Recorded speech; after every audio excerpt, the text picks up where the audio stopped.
The Tata Steel India 2024 Rapid Tournament has just begun. The strongest tournament at the moment, simply because Magnus is playing in it. And I'm going to show you three wild games that happened on the first day of this tournament. In these games, you'll see one side is completely winning, the other side is completely lost, and yet the losing side was able to save the positions. You're going to discover three very important defensive ideas from this video. At the same time, you're going to see some crazy wild games. So get ready and let's begin. Game number one, we have Vidit Gujarati playing with the white pieces. Someone who's very calm and collected. His style is like an ice. He's very solid on the chessboard. Whereas with the black pieces, we have Arjun Irgesi, who looks very calm and collected when he plays chess. But on the board, his style is like fire.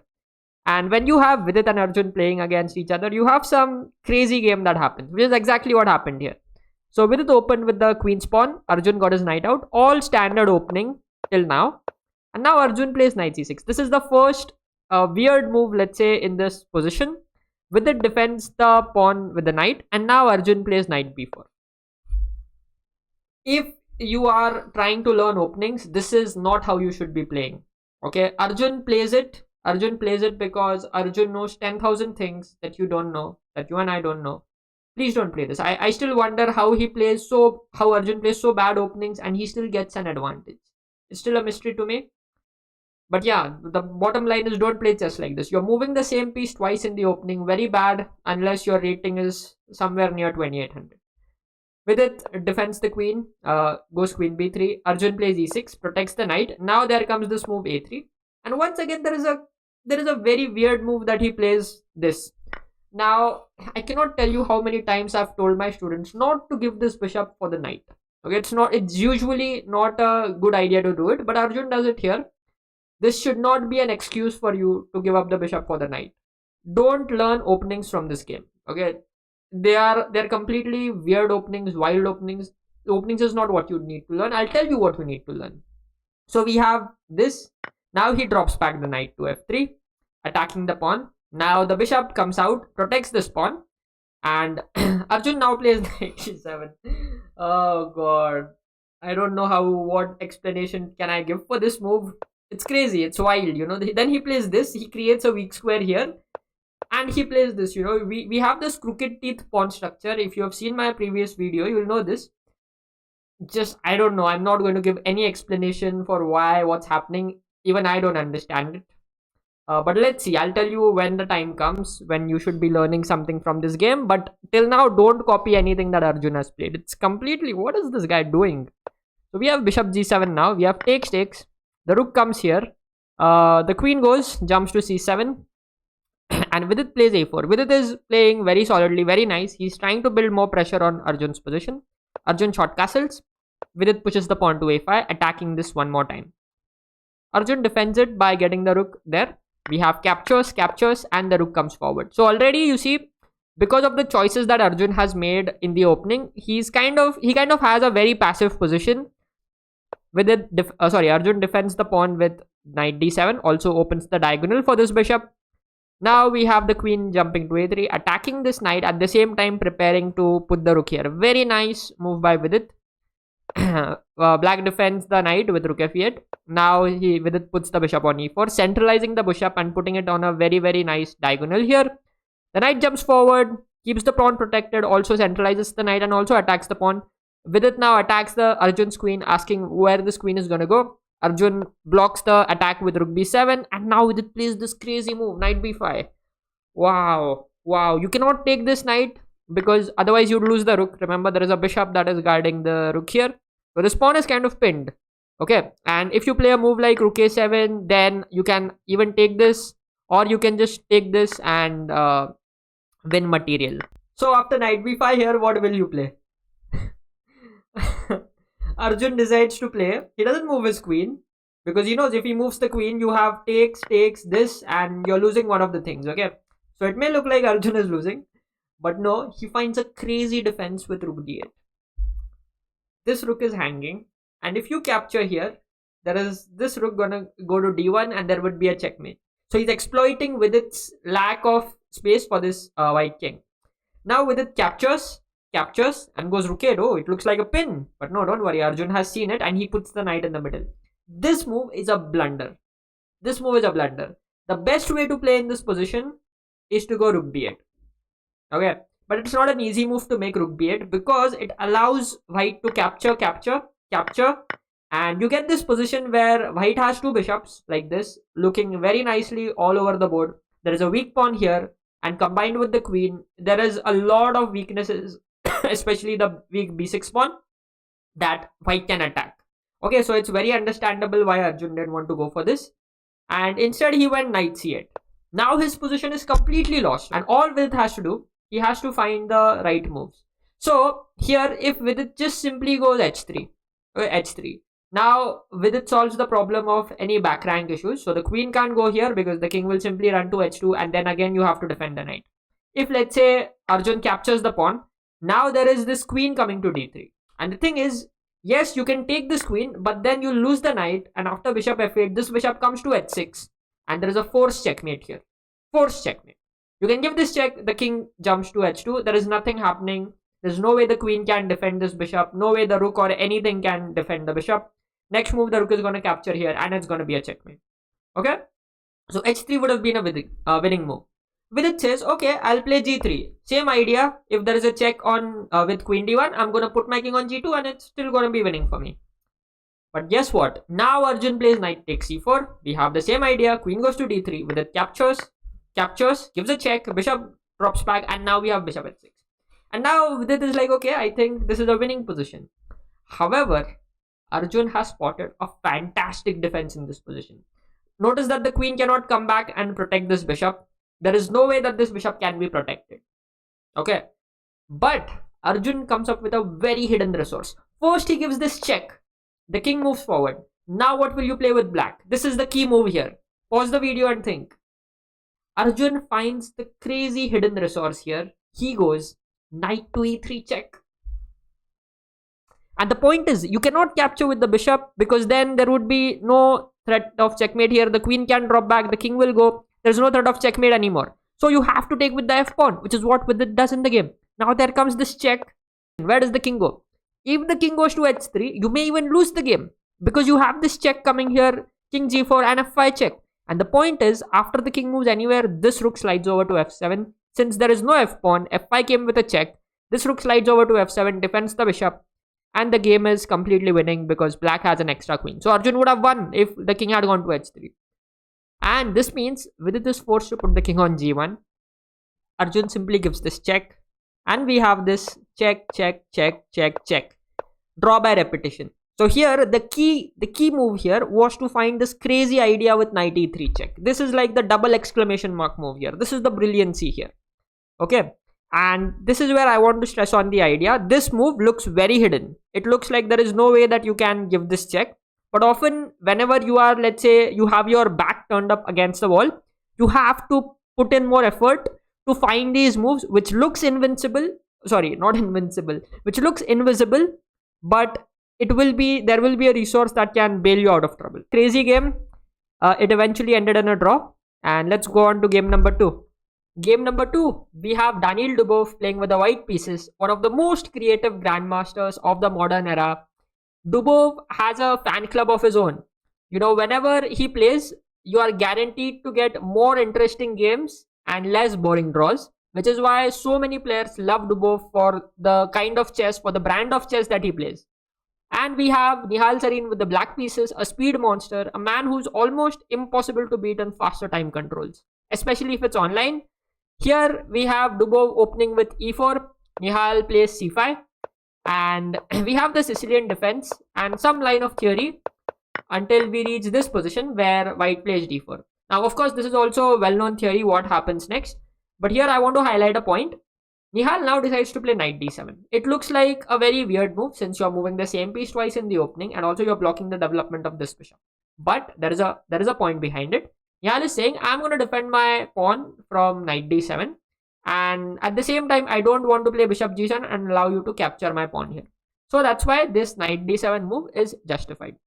Now we have bishop e3 by Dubov, bishop g7 by Nihal, developing the bishop, and Dubov expands on the queen side by pushing the pawn all the way here. Nihal is like, okay, I'm not going to allow you to just keep expanding there. I'm also going to fight back on that flank.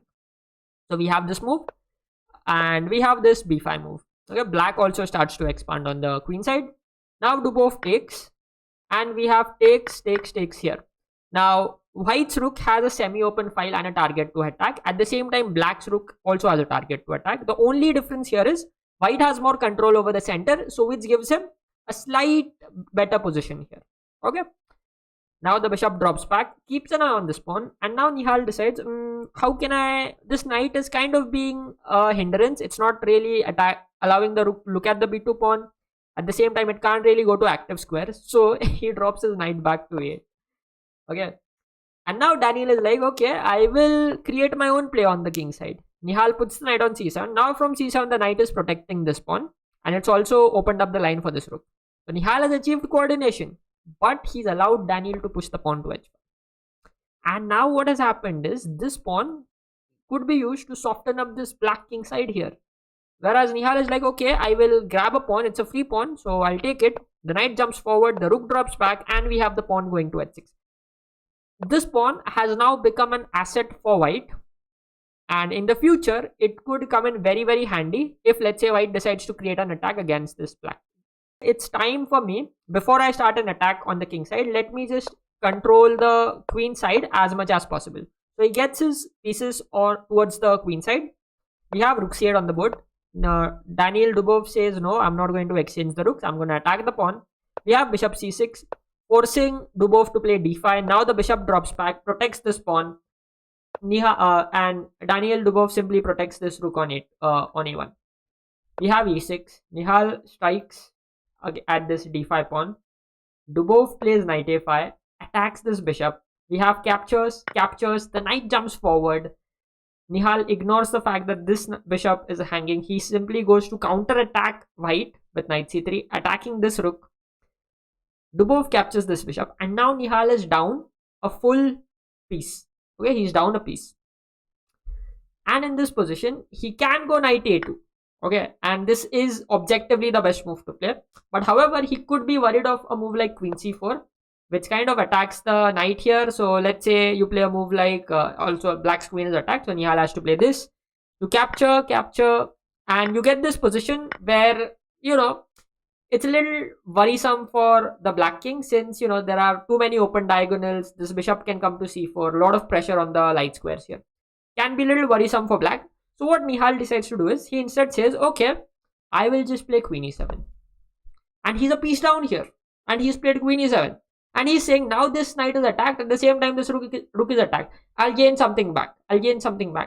But Dubov being Dubov, he's not the one who's going to shy away from any kind of complications or sacrifices. He plays d6. He says, Nihal, you can capture whatever you want. Your wish. You can capture this rook, or you can capture this knight. Nihal says, I'll capture this pawn. And I'll still ask you the question, whether you save the rook or whether you save the knight. Crazy. Okay, Dubov says you can capture whatever you want. You want to take the rook, go take it. Knight, go take it. Nihal says, okay, I will take this rook. And now Dubov is the one who's down an exchange. His knight is hanging. But Dubov plays queen c4. He ignores that knight. He just goes all out at this e6 pawn. And already there is a lot of pressure on this e6 pawn. You don't have time to capture here, because bishop into e6, queen into a2. And white is winning back that material with interest. Okay. So here now Nihal says, okay, I understand there is a lot of danger here. So let me get my bishop out. I need to make sure my king stays safe. And now the winning move for Dubov here, was to go knight a5. This was the winning move. The point is that somehow you're able to play knight c6 next, and then you can capture the knight. And if, let's say, the knight goes to c3, you can put the knight here, queen comes back, and e5. And if you take d5, you're losing this knight, and that way white is left with 2 extra minor pieces against the rook, which are usually stronger than the rook, at least in this kind of position. So this would have been the best move. But, Dubov here decides to play knight d6. Maybe he saw something different. Nihal says, okay, I will take that knight. And now there comes bishop c5. Now there is a skewer. So the queen has to move away first. Now Dubov decides to take the knight and says, okay, there is still this threat of bishop e6. You can save it with the rook. Nihal says, I'm not going to save it with the rook. You can take that pawn. You can take my rook. He plays king h8. We have captures, captures, captures.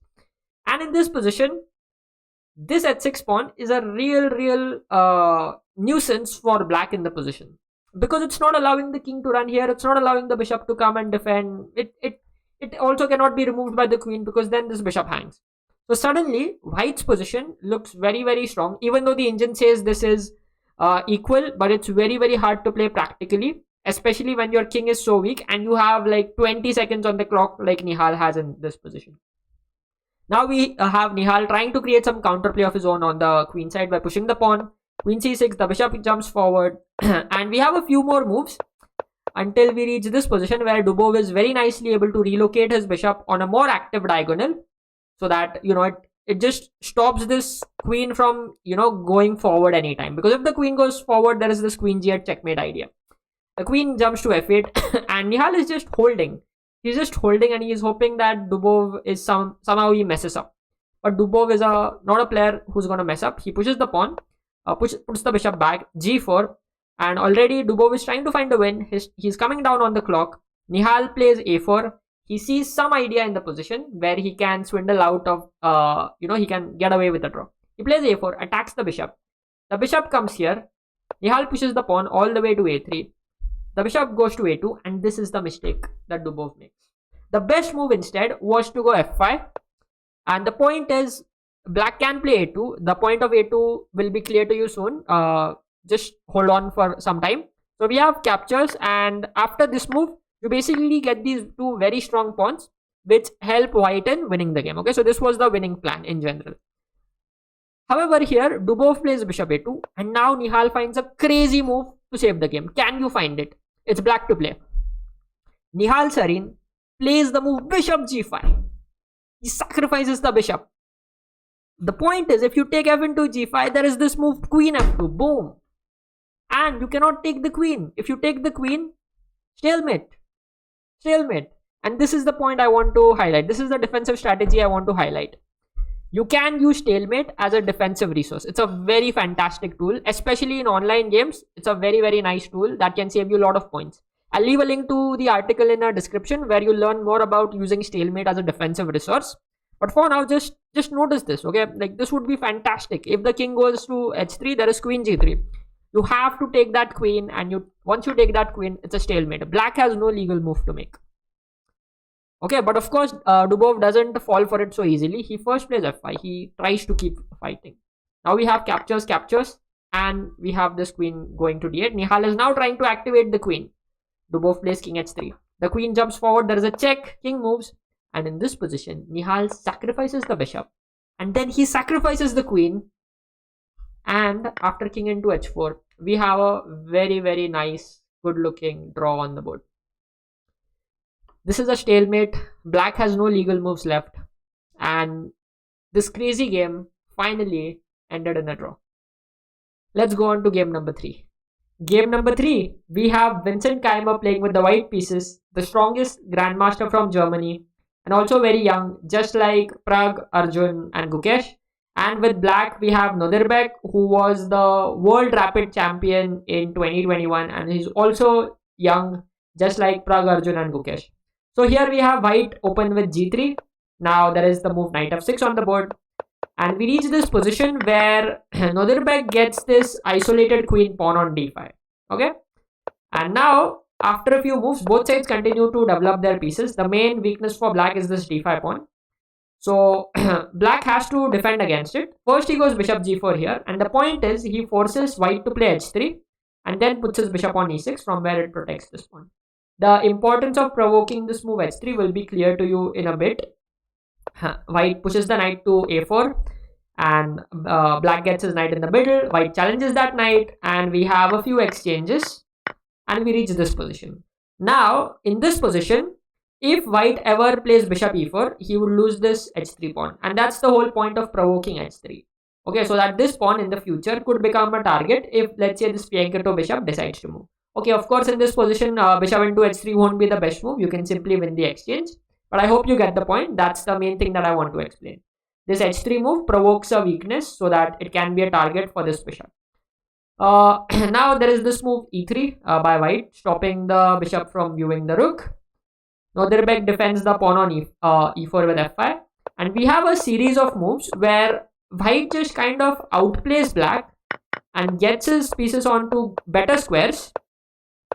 And out of nowhere, white is able to win a pawn like this. However, from this point onwards, we are going to see how black defends resolutely in this position. So first he gives this check. He tries to create some counterplay against this king. The king jumps to h2. And now the black king goes to e2. And this is the strategy where I want to highlight how, if you are defending, you can also use counter attack as a way to create pressure on your opponent. So we'll see how black does that. We have captures. The bishop goes to d5. The bishop, white drops his bishop back to e2. And at this point, white still has a very nice position because, he's a pawn up, and pawn up means a lot. However, what Abdusattorov manages to do here is that he decides to he gets counterplay, and he gets counterplay by creating an attack on this h2 pawn. Okay, so he's able to first of all win this pawn. Okay, he wins the pawn, and now he has this outside passed pawn that white has to always care about. However, the thing is, white has a big advantage here because even if black has this outside passed pawn, the basic rule in rook and bishop versus rook and knight ending is that whoever has the bishop has the advantage of being able to control two flanks of the board. So this bishop from here can control both flanks of the board. So this is a advantage for white. And if, let's say, white is able to create a passed pawn of his own, he'll have a big counterplay of his own. So we have rook h4. Now there is this check by Vincent Keymer. The king goes to e7. Keymer takes the f5 pawn. The knight goes back to f6. And this is still a very nice winning position for white. Okay, it has a bishop and a rook. There are these two passed pawns for one passed pawn for white here.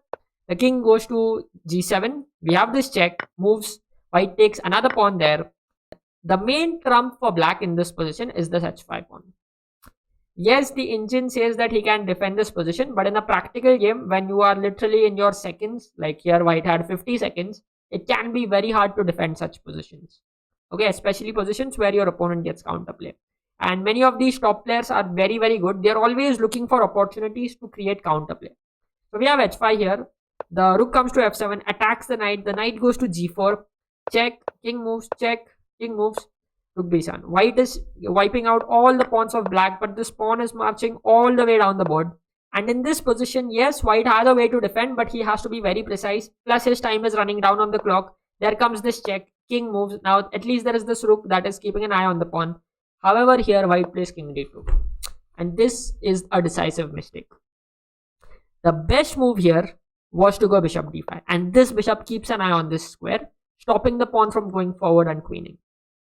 Okay, but this move king d2, it loses because now there comes this move knight h6, blocking the rook from looking at the pawn. And unfortunately, you can't play bishop d5 because there is this check, and after the king moves, you lose this rook and the pawn becomes a queen.